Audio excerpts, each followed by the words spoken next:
Classes Sultanpur में आपका हार्दिक स्वागत करता हूं। आज हमारी चर्चा जो है इंग्लिश में रिलेटिव प्रोनाउन पर होगी। रिलेटिव प्रोनाउन, इससे पहले हमारी चर्चा पर्सनल प्रोनाउन और पजेसिव प्रोनाउन पर हुई थी। उस पर हमने आपसे बात किया था कि अगर कहीं पर भी आर्टिकल ए या एन लिखा हुआ मिल जाए तो वो अपने आप में सिलेक्शन बताता है और उसके साथ हम पजेसिव डिटरमाइनर या फिर पजेसिव प्रोनाउन का प्रयोग करते हैं। दोनों में अंतर बताया गया था कि कहाँ पे पजेसिव डिटरमाइनर यूज होगा और कहाँ पे पजेसिव प्रोनाउन यूज होगा। अगर हम जैसे रिलेटिव प्रोनाउन की चर्चा करें तो जरा एक सेंटेंस के माध्यम से समझने का प्रयास करिएगा। मान लीजिए एक सेंटेंस हमने यहां पे लिख दिया कि this is the girl, this is the girl, और दूसरा सेंटेंस इसी में लिखा हुआ दे दें कि द गर्ल केम यस्टरडे। अगर ये सेंटेंस दोनों देखेंगे तो इसमें एक सेंटेंस लिखा है दिस इज द गर्ल, दूसरा सेंटेंस लिखा है द गर्ल केम यस्टरडे। अगर आपसे कह दिया जाए कि इन दोनों सेंटेंसेस को ऐड करिए, जोड़िए, तो ऐड करने के लिए हमेशा हम किसका प्रयोग करते हैं? कंजंक्शन का। तो इन दोनों को ऐड करने के लिए हमें किसी ना किसी कंजंक्शन की रिक्वायरमेंट होगी। तो अगर हम चाहें तो इन दोनों को कंजंक्शन एंड के साथ जोड़ा जा सकता है। अगर हम इसको लिखना चाहें तो क्या हो जाएगा? दिस इज द गर्ल, बीच में कंजंक्शन एंड लगाएंगे, उसके बाद लिखेंगे द गर्ल केम यस्टरडे। अब अगर इस सेंटेंस को देखेंगे कि हमने क्या किया, इन दोनों सेंटेंसेस को या फिर इन दोनों क्लॉज को कंजंक्शन एंड की मदद से दोनों को जोड़ लिया। अब अगर यहां पे देखेंगे कि एक वर्ड यहां पे भी द गर्ल क्या है, इस वाले सेंटेंस का ऑब्जेक्ट है और इस वाले सेंटेंस का सब्जेक्ट है। इट मीन दैट दोनों में जो है जो गर्ल वर्ड है ये अपने आप में क्या है? कॉमन है। तो अगर चाहें तो इन दोनों वर्ड को क्या कर ले सकते हैं? कॉमन ले सकते हैं। तो क्या हो जाएगा? This is the girl. अगर केवल हम एक बार गर्ल लिखेंगे तो यहां पे फिर यहां से भी गर्ल ले लिए और यहां से भी द गर्ल, इनको क्या कर लिए? कॉमन ले लिए। फिर क्या लगाएंगे? Came yesterday. इस तरीके से हो जाएगा, क्योंकि अगर एक बार द गर्ल लिख लिए दोबारा लिखने की आवश्यकता नहीं। तो बात ये आई कि अगर ये सेंटेंस लिख रहे हैं ये वाला और ये वाला, तो इन दोनों को जोड़ने के लिए हमें किसी ना किसी कंजंक्शन की आवश्यकता पड़ेगी। तो यहां पे हम एक वर्ड यूज करेंगे हु। क्या यूज करेंगे? हु। तो यहां पे हो जाएगा this is the girl who came yesterday, या वही लड़की है जो कल आई थी। तो यहां पे देखो जो ये हु वर्ड है, एक तो ये कर रहा है कि इस वाले क्लॉज को और इस वाले क्लॉज को दोनों को क्या कर रहा है? ऐड कर रहा है, दोनों को क्या कर दे रहा है? जोड़ दे रहा है। जो हु वर्ड है ये इन दोनों क्लॉज को जोड़ रहा है, अर्थात ये किसकी तरह काम कर रहा है? कंजंक्शन की तरह, क्योंकि जो वर्ड दो क्लॉजेस को जोड़ते हैं वो क्या कहलाते हैं? कंजंक्शन। साथ ही साथ ये भी देख रहे हैं कि जो दूसरा वाला क्लॉज है, दूसरा वाला क्लॉज शुरू ही हो रहा है केम अर्थात वर्ब से शुरू हो रहा है। दूसरा वाला क्लॉज शुरू हो रहा है वर्ब से। और जब भी हम कोई भी सेंटेंस बनाते हैं तो सेंटेंस की तीन बेसिक स्ट्रक्चर होते हैं। एक तो होता है सब्जेक्ट, एक होता है वर्ब और एक होता है ऑब्जेक्ट। अगर दूसरे वाले क्लॉज में वर्ब पहले से मौजूद है तो हमें यहां पे किसी ना किसी सब्जेक्ट की रिक्वायरमेंट भी है। लेकिन अगर इसमें कोई भी सब्जेक्ट नहीं आया है तो हम मान लेते हैं कि जो हु वर्ड है ये दूसरे वाले क्लॉज की तरह दूसरे वाले क्लॉज के लिए सब्जेक्ट का काम कर रहा है। किसका काम कर रहा है? सब्जेक्ट का। तो यहां पे आप देखेंगे जो हमने ये हु वर्ड लिखा, इसका डुअल फंक्शन है। एक तो ये क्या कर रहा है? इन दोनों क्लॉज को जोड़ रहा है, अर्थात कंजंक्शन की तरह काम कर रहा है। साथ ही साथ ये दूसरे वाले क्लॉज के लिए सब्जेक्ट की तरह काम कर रहा है, अर्थात ये जो हु है ये सब्जेक्ट की तरह भी काम कर रहा है और कंजंक्शन की तरह भी काम कर रहा है। और ये देखेंगे कि जो यहां पे हु वर्ड है ये गर्ल को रिप्रेजेंट कर रहा है। इसका मतलब इसकी पार्ट ऑफ स्पीच क्या हो गई? प्रोनाउन, क्योंकि यह वही लड़की है जो कल आई थी। अगर आप देखेंगे हु की पार्ट ऑफ स्पीच तो इसकी पार्ट ऑफ स्पीच क्या है? प्रोनाउन। तो ऐसा वर्ड जो सब्जेक्ट की तरह काम करे, साथ ही साथ कंजंक्शन की तरह भी काम करे, तो वो उस वर्ड को हम क्या कहते हैं? Relative pronoun. तो रिलेटिव प्रोनाउन क्या होता है? यहां पे जो हु है इसी को हम बोलते हैं रिलेटिव प्रोनाउन। क्या बोलते हैं? Relative pronoun. क्योंकि एक बात तो इसकी पार्ट ऑफ स्पीच क्या है? प्रोनाउन। ये दोनों सेंटेंसेस को रिलेट कर रहा है, इसीलिए इसको क्या बोल देते हैं? Relative pronoun. तो the word which act as subject as well as conjunction is called relative pronoun. ऐसा वर्ड जो सब्जेक्ट की तरह भी काम करे और कंजंक्शन की तरह भी काम करे वो अपने आप में क्या कहलाता है? Relative pronoun. इसी को अगर हम एक एग्जांपल की मदद से और समझें, मान लीजिए अगर हमने यहां पे लिख दिया कि this is the boy who can do this work. अब अगर आप इस सेंटेंस को ध्यान से देखेंगे तो लिखा है this is the boy who can do this work, या वही लड़का है जो यह काम कर सकता है। तो यहां पे देखेंगे, सबसे पहले देखेंगे एक वर्ब ये है और एक वर्ब ये है। किसी भी सेंटेंस में जितनी वर्ब होती हैं उतनी ही क्लॉज होती है, चीज को ध्यान रखिएगा। किसी भी सेंटेंस में जितनी वर्ब होंगी उतनी क्लॉज होंगी। तो यहां पे अगर आप देखेंगे कि एक वर्ब क्या है इज और एक वर्ब क्या है डू। अगर इस पूरे सेंटेंस में दो वर्ब है तो ये इसमें कितने क्लॉज हैं? दो क्लॉज है। इसे बोलेंगे क्लॉज नंबर फर्स्ट और इसे बोल देंगे क्लॉज नंबर सेकंड। और इन दोनों क्लॉजेस को जोड़ने का काम कौन कर रहा है? हु। इसका मतलब हु की पार्ट ऑफ स्पीच क्या हो गई? कंजंक्शन। साथ ही साथ यहां पे जो हु है, अगर ये देखेंगे कि यहां पे ये वर्ड शुरू हो रहा है कैन से, अर्थात कैन की पार्ट ऑफ स्पीच होती है वर्ब। अगर ये वर्ब से शुरू हो रहा है तो हु इस वाले सेंटेंस के लिए किसका काम कर रहा है? सब्जेक्ट की तरह काम कर रहा है। अगर वो इस वाले सेंटेंस के लिए सब्जेक्ट की तरह काम कर रहा है, साथ ही साथ इन दोनों को जोड़ भी रहा है, अर्थात इसकी पार्ट ऑफ स्पीच कंजंक्शन भी है, तो ऐसा वर्ड जो सब्जेक्ट की तरह भी काम करे और कंजंक्शन की तरह भी काम करे, वो अपने आप में क्या कहलाता है? Relative pronoun. वो अपने आप में कहलाता है रिलेटिव प्रोनाउन। तो the word which act as conjunction as well as subject for another clause is called relative pronoun. ऐसा वर्ड जो कंजंक्शन की तरह भी काम करे, साथ ही साथ दूसरे वाले क्लॉज के लिए सब्जेक्ट की तरह काम करे, ऐसे वर्ड को हम क्या बोलते हैं? Relative pronoun. आप यहां पे देखेंगे जो हु है ये इन दोनों को जोड़ रहा है, अर्थात कंजंक्शन कहलाता है, साथ ही साथ इस वाले सेंटेंस के लिए सब्जेक्ट की तरह काम कर रहा है, तो यहां पे ये क्या कहलाएगा? Relative pronoun. क्लियर हुआ कि नहीं? तो रिलेटिव प्रोनाउन थोड़ा सा ध्यान रखिएगा। कुछ रिलेटिव प्रोनाउन हैं जो हमें थोड़ा सा पढ़ने हैं, जैसे कि आपके सिलेबस में एक अभी आपने पढ़ा, एक तो हु है। ये जो हु होता है ये अपने आप में सब्जेक्टिव फॉर्म होता है, इसका ऑब्जेक्टिव फॉर्म होता है हु। इसका ऑब्जेक्टिव फॉर्म क्या होता है? हु। सिमिलरली ऐसे ही एक वर्ड और होता है दैट। ये रिलेटिव प्रोनाउन पढ़ना है आपको, विच के बारे में भी पढ़ना है, और साथ ही साथ when या फिर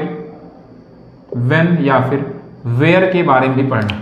आपको रिलेटिव प्रोनाउन में मेनली आपके सिलेबस में हु का ऑब्जेक्टिव फॉर्म होता है whom, relative pronoun that, relative pronoun विच और रिलेटिव प्रोनाउन when या फिर where का प्रयोग पढ़ना है। रिलेटिव प्रोनाउन क्या होते हैं? जो दो सेंटेंसेस को भी जोड़ते हैं और साथ ही साथ किसी एक सेंटेंस के लिए सब्जेक्ट का काम या फिर ऑब्जेक्ट का काम भी दिखाएंगे, ये ऑब्जेक्ट का काम भी करते हैं, वो क्या कहलाते हैं? Relative pronoun. क्या कहलाते हैं? Relative pronoun. जरा एक सेंटेंस और देखिएगा यहां पे।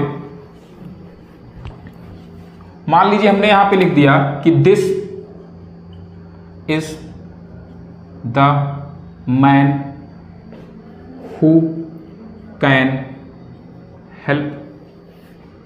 who can help you. This is the man who can help you.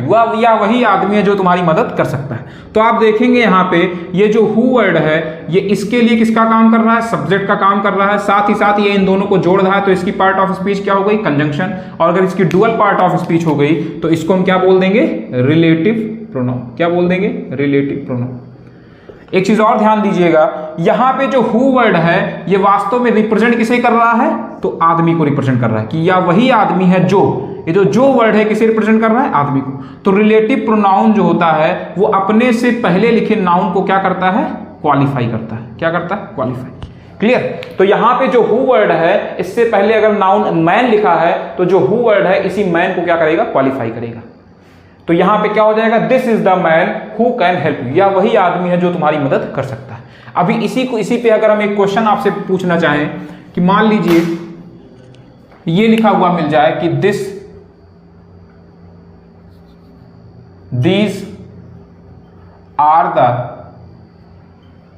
these are the boys who is या फिर are ready to play cricket.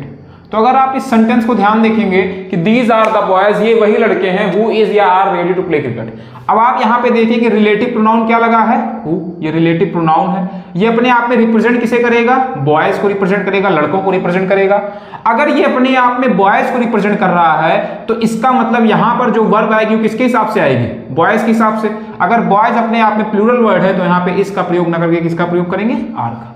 तो ये स्ट्रक्चर थोड़ा सा याद रखिएगा कि अगर आपको कहीं पर भी कोई नाउन लिखा हुआ मिले, जैसे कि यहाँ पे नाउन क्या है, बॉयज, और उसके बाद आपको कोई रिलेटिव प्रोनाउन जैसे कि हु हो गया, हुम हो गया, दैट हो गया, ये सब लिखा हुआ मिले, और इसके बाद अगर कोई वर्ब आ जाए तो यहाँ पे जो वर्ब आती है वो हमेशा किसके हिसाब से आती है, नाउन के हिसाब से। अगर नाउन सिंगुलर तो वर्ब सिंगुलर, और अगर नाउन प्लूरल तो वर्ब प्लूरल। ये चीज थोड़ा सा ध्यान रखिएगा। ऐसा होता इसलिए है क्योंकि ये रिलेटिव प्रोनाउन जो वास्तव में इंडिकेट तो इसी नाउन को ही करता है, तो जाहिर सी बात है इस रिलेटिव प्रोनाउन के बाद जो वर्ब भी लगेगी वो इसी नाउन के हिसाब से ही लगेगी। अगर ये नाउन सिंगुलर है तो यहाँ पे सिंगुलर वर्ब का प्रयोग करेंगे, और अगर ये नाउन प्लूरल है तो यहाँ पे प्लूरल वर्ब का इस्तेमाल करेंगे। ठीक, अगर मान लीजिए हम यहाँ पे ये लिख दें कि this is the boy who is या फिर आर, हु इज या are ready to play cricket. तो आपको यहां पे देखना, अगर मान लीजिए इज और आर दे दिया तो यहां पे देखेंगे बॉय, क्योंकि ये क्या है, रिलेटिव प्रोनाउन। अगर ये रिलेटिव प्रोनाउन है तो इसके पहले का नाउन क्या है, सिंगुलर। अगर इसके पहले का नाउन सिंगुलर है तो यहाँ पे हम सिंगुलर वर्ब किसका प्रयोग करेंगे, इसका। तो क्या हो जाएगा, this is the boy who is ready to play cricket. तो देखिए यहाँ पे जैसे यहाँ पे हमने बॉयज यूज किया तो उसके हिसाब से वर्ब प्लूरल आर आ गई, और अगर यहाँ पे बॉय यूज किया तो इसके हिसाब से वर्ब क्या आ गई, इज आ गई। तो ये चीज थोड़ा सा ध्यान रखिएगा कि अगर यहाँ पे नाउन सिंगुलर है, अगर रिलेटिव प्रोनाउन से पहले लिखा हुआ नाउन सिंगुलर है तो सिंगुलर वर्ब आएगी, और अगर ये प्लूरल है तो प्लूरल वर्ब आएगी। क्यों, क्योंकि रिलेटिव प्रोनाउन इसी नाउन को क्वालिफाई करता है, और इसी नाउन को अगर ये इंडिकेट करता है तो वर्ब भी इसी नाउन के हिसाब से आएगी। तो क्या हो जाएगा, अगर यहाँ पे बॉयज था तो हमने आर का प्रयोग किया, अगर यहाँ पे बॉय है तो हमने इसका प्रयोग किया। तो पहला कॉन्सेप्ट इसका याद रखिएगा कि रिलेटिव प्रोनाउन के बाद जो वर्ब आती है वो उसके पहले लिखे नाउन के हिसाब से आती है। अगर आपका नाउन सिंगुलर है तो वर्ब सिंगुलर आएगी, अगर आपका नाउन प्लूरल है तो वहां पे प्लूरल वर्ब का इस्तेमाल करेंगे। ठीक, अब जरा यहां पे एक चीज ध्यान दीजिएगा। मान लीजिए हमने यहां पे एक सेंटेंस आपको लिखा हुआ दे दिया, अभी अभी हमने आपको बताया कि जो हु होता है ये अपने आप में सब्जेक्टिव केस होता है, और इसका ऑब्जेक्टिव केस या फिर ऑब्जेक्टिव फॉर्म होता है हूं। तो अगर हम यहां पे एक चीज ये बोलना चाहें कि these are the players who has या फिर हैव डन देयर वर्क। अब यहां पे अगर आपसे पूछ लिया जाए कि जो हु है इसकी पार्ट ऑफ स्पीच क्या है, तो आपका आंसर होगा रिलेटिव प्रोनाउन। क्यों, क्योंकि ये क्या कर रहा है, इसके लिए सब्जेक्ट का काम कर रहा है और साथ ही साथ इन दोनों को ऐड भी कर रहा है। दूसरी चीज आपको ध्यान रखनी है कि यहाँ पे जो हु वर्ड है अगर ये प्लेयर्स को इंडिकेट कर रहा है तो प्लेयर्स के लिए हम किसका प्रयोग करेंगे, हैव का, ना कि हैज का। तो क्या हो जाएगा, these are the players who have done their work. These are the players who have done their work. अब जरा ध्यान दीजिएगा, अगर हम यहां पे इसको इस तरीके से लिख दें कि these are the players who या फिर whom we have selected for our team। तो अगर आप इस सेंटेंस को बहुत ध्यान से देखेंगे तो यहां पे देखेंगे जो ये वाला सेंटेंस था इसमें जो दूसरी वाली क्लॉज है जो कि हैव से शुरू हो रही है, और हैव की पार्ट ऑफ स्पीच क्या होती है, वर्ब। हैव की पार्ट ऑफ स्पीच क्या होती है, वर्ब। अगर ये अपने आप में वर्ब होती है तो वर्ब से पहले हम किस फॉर्म का यूज करते हैं, हमने आपको प्रोनाउन पढ़ा है कि वर्ब से पहले सब्जेक्टिव फॉर्म और वर्ब के बाद ऑब्जेक्टिव फॉर्म। तो आप देखेंगे यहां पे ये वर्ब है, वर्ब से पहले हमें सब्जेक्ट की रिक्वायरमेंट थी तो हमने सब्जेक्टिव फॉर्म किसका प्रयोग कर लिया, हु का। लेकिन अगर आप इस वाला सेंटेंस देखेंगे कि these are the players who या फिर whom we have selected for our team, इस सेंटेंस में आप देखेंगे कि जो दूसरी वाली क्लॉज है, पहली क्लॉज क्या है, दीज आर द प्लेयर्स, दूसरी क्लॉज क्या है, we have selected for our team. इसमें फर्स्ट क्लॉज है these are the players, second clause है we have selected for our team. अब यहां पे देखेंगे पहली बात तो इन दोनों क्लॉज को जोड़ने के लिए हमें रिलेटिव प्रोनाउन की आवश्यकता है। अगर आप इस वाले सेंटेंस में देखेंगे तो इस वाले में क्या था, एक क्लॉज था आपका दीज आर द प्लेयर्स और दूसरा वाला क्लॉज था have done their work, have done their work. आप देखेंगे कि इसमें दूसरे वाले क्लॉज में कोई भी सब्जेक्ट नहीं था, अर्थात जो ये वाला क्लॉज है सीधे सीधे कहां शुरू हो रहा था, वर्ब से। लेकिन अगर आप इस वाले क्लॉज को देखेंगे तो इसमें ये क्लॉज वर्ब से शुरू ना होके सब्जेक्टिव फॉर्म से ही शुरू हो रहा है। और अगर ये सब्जेक्टिव फॉर्म से शुरू हो रहा है, वी से शुरू हो रहा है, वी इसका सब्जेक्ट है, अगर दूसरे वाले क्लॉज का सब्जेक्ट पहले से मौजूद है तो किसी भी सेंटेंस में हम दो सब्जेक्ट को एक साथ नहीं रख सकते। अगर वी पहले से सब्जेक्टिव फॉर्म है, अगर वी जो है ये अपने आप में सब्जेक्टिव फॉर्म होता है तो हमें इसके साथ किसी भी सब्जेक्टिव फॉर्म की रिक्वायरमेंट नहीं है, तो यहां पे हम ऑब्जेक्टिव फॉर्म whom का प्रयोग करेंगे। तो ये चीज आपको ध्यान रखना है कि यदि आपको दो क्लॉज का कॉन्सेप्ट हो और दूसरे वाले क्लॉज में आपको सब्जेक्टिव फॉर्म दी गई हो तो वहां पे हम सब्जेक्टिव फॉर्म हु का प्रयोग ना करके ऑब्जेक्टिव फॉर्म whom का प्रयोग करते हैं, क्योंकि एक क्लॉज में एक साथ दो सब्जेक्ट का प्रयोग नहीं किया जा सकता है। तो अगर मान लीजिए आपको इस सेंटेंस में, ये सेंटेंस अगर वर्ब से शुरू हो रही है अर्थात इसमें कोई भी सब्जेक्ट नहीं है तब तो सब्जेक्टिव फॉर्म हु लगाएंगे। लेकिन अगर इस सेंटेंस में सब्जेक्टिव फॉर्म जैसे कि वी हो गया या फिर कोई और भी सब्जेक्टिव फॉर्म मौजूद है तो वहां पे हम रिलेटिव प्रोनाउन whom का प्रयोग करेंगे। तो ये चीज अपने कॉपी में नोट कर लीजिएगा कि यदि दूसरे सेंटेंस में या फिर दूसरे क्लॉज में कि सब्जेक्टिव फॉर्म पहले से उपस्थित होती है तो वहां पे हम रिलेटिव प्रोनाउन whom का प्रयोग करते हैं, क्योंकि किसी भी सेंटेंस में दो सब्जेक्टिव फॉर्म एक साथ नहीं आ सकती। ये चीज थोड़ा सा ध्यान रखिएगा। जैसे मान लीजिए एक क्वेश्चन अगर यहां पे और दे दिया जाए कि these are the children, these are the children who या फिर whom हैज या फिर हैव कंप्लीटेड देयर टास्क। अब अगर आप इस सेंटेंस को देखेंगे तो क्या लिखा है, these are the children who या फिर whom हैज या फिर हैव कंप्लीटेड देयर टास्क। तो सबसे पहले हमने आपको वर्ब का कॉन्सेप्ट बताया था कि वर्ब किस हिसाब से लगाएंगे, नाउन के हिसाब से। आप यहां पे नाउन देखेंगे, चिल्ड्रन, चाइल्ड क्या होता है सिंगुलर, चिल्ड्रन क्या होता है प्लूरल। ये कैसा वर्ड है, प्लूरल वर्ड है। तो प्लूरल वर्ड के लिए प्लूरल वर्ब क्या लगा देंगे, हैव लगा देंगे। क्या लगा देंगे, हैव। तो पहली बात तो यहां पे हैज का प्रयोग नहीं, इसका प्रयोग करेंगे हैव का। अब देखेंगे कि फर्स्ट क्लॉज क्या है, these are the children. Second clause क्या है, हैव कंप्लीटेड देयर टास्क। अब देखेंगे जो दूसरी वाली क्लॉज है वो अगर अपने आप में वर्ब से शुरू हो रही है अर्थात दूसरे वाले क्लॉज को किसकी रिक्वायरमेंट है, सब्जेक्ट की, तो यहां पे हम whom का प्रयोग न करके किसका प्रयोग करेंगे, सब्जेक्टिव फॉर्म who का प्रयोग करेंगे। तो यहां पे हम सब्जेक्टिव फॉर्म क्या प्रयोग कर लेंगे, who। क्यों, क्योंकि दूसरी वाली क्लॉज कहां से शुरू हो रही थी, वर्ब से। लेकिन अगर इसी के स्थान पे अगर हम ये आपको लिखा हुआ दे दें कि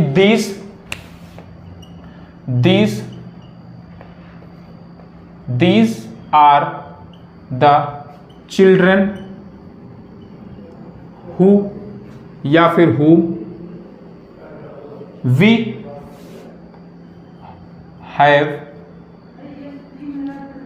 have given some money। तो अगर आप इस सेंटेंस को ध्यान से देखेंगे तो इसमें पहला क्लॉज क्या है, these are the children। दूसरा क्लॉज क्या है, we have given some money। Clear. अब यहां पे आप सीधे सीधे देखेंगे जो दूसरा वाला क्लॉज है उस क्लॉज में सब्जेक्टिव फॉर्म वी जो है वो पहले से उपस्थित है। तो अब हम यहां पे हु का प्रयोग ना करके किसका प्रयोग करेंगे, whom का प्रयोग करेंगे। तो ये चीज थोड़ा सा ध्यान रखिएगा कि हमें अगर रिलेटिव प्रोनाउन का प्रयोग करना है तो हु और whom के केस में हमें ये याद रखना है कि अगर दूसरे वाले क्लॉज का सब्जेक्ट है तब हम ऑब्जेक्टिव फॉर्म whom का प्रयोग करेंगे, और अगर दूसरे वाले क्लॉज का सब्जेक्ट नहीं है अर्थात अगर दूसरा वाला क्लॉज किसी वर्ब से शुरू होता है तो वहां पे हम सब्जेक्टिव फॉर्म who का प्रयोग करेंगे। तो ये चीज थोड़ा सा ध्यान रखिएगा कि कहां पे who का प्रयोग किया जाएगा और कहां पर whom का। साथ ही साथ ये भी याद रखिएगा कि इसके बाद जो वर्ब आएगी वो वर्ब उसके पहले लिखे नाउन के हिसाब से आएगी। अगर मान लीजिए यहां पे चिल्ड्रन है तो हमने हैव लिखा, लेकिन अभी यहीं पे चिल्ड्रन के स्थान पे चाइल्ड लिख देते तब क्या हो जाता है, हैज हो जाता है। तो ये चीज थोड़ा सा ध्यान रखिएगा। पहली बात तो रिलेटिव प्रोनाउन होता क्या है, ऐसा वर्ड जो पहली बात तो दो क्लॉजेस को जोड़ता है, साथ ही साथ जो दूसरा वाला क्लॉज होता है उसके लिए या तो सब्जेक्ट की तरह काम करेगा या तो ऑब्जेक्ट की तरह, ठीक है ना, या तो सब्जेक्ट की तरह या तो ऑब्जेक्ट। अगर सब्जेक्ट की तरह काम करना होगा तब किसका प्रयोग करेंगे, हु का, और अगर ऑब्जेक्ट की तरह उसे काम कराना होगा तब प्रयोग करेंगे हुम का। जैसा कि हमने आपको बताया कि अगर मान लीजिए यहां पे सब्जेक्ट पहले से है तब हमें यहां पे किसकी रिक्वायरमेंट है, ऑब्जेक्ट की, तो हमने हुम का प्रयोग किया। और यहां पे अगर आप देखेंगे कि वर्ब से शुरू हो रहा है अर्थात यहां पे कोई भी सब्जेक्ट नहीं है तो हमें इसके लिए सब्जेक्ट की रिक्वायरमेंट है, तो हमने यहां पे क्या लगा दिया, हु लगा दिया। तो ये चीज थोड़ा सा ध्यान रखिएगा कि जो रिलेटिव प्रोनाउन हु होता है इसकी सब्जेक्टिव फॉर्म हु होती है जबकि ऑब्जेक्टिव फॉर्म हु होती है। और एक चीज में ध्यान दीजिएगा कि मान लीजिए हमने यहां पे एक सेंटेंस आपको लिखा हुआ दे दिया कि मान लीजिए this is the thief who has या फिर हैव स्टोलन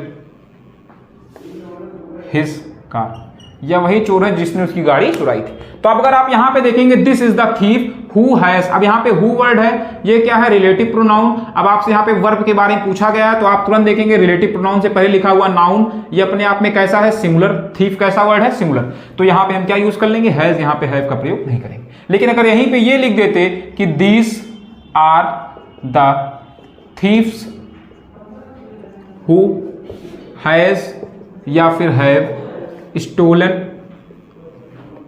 हिज कार, तो अगर आप इस सेंटेंस को ध्यान से देखेंगे तो यहां पे हमने क्या यूज किया, थीफ्स। थीफ्स अपने आप में कैसा वर्ड है, प्लूरल, तो यहां पे इसके हिसाब से क्या लग जाएगा, हैव। तो ये चीज थोड़ा सा ध्यान रखिएगा कि अगर यहां पे लिखा हुआ नाउन सिंगुलर है तो सिंगुलर वर्ड का इस्तेमाल करेंगे, और अगर यहां पे लिखा हुआ नाउन प्लूरल है तो प्लूरल वर्ड का इस्तेमाल करेंगे। ये होता है रिलेटिव प्रोनाउन हु का कॉन्सेप्ट। ध्यान रखिएगा कि अगर दूसरे वाले सेंटेंस में कोई भी सब्जेक्ट नहीं उपस्थित है तो यहां पे सब्जेक्टिव फॉर्म हु का प्रयोग करेंगे, और अगर मान लीजिए सब्जेक्ट पहले से उपस्थित है तो वहां पर फिर ऑब्जेक्टिव फॉर्म हुम का प्रयोग करते हैं। जैसे मान लीजिए भी यहीं पे सेंटेंस लिख देता कि these are the thieves who we have cot.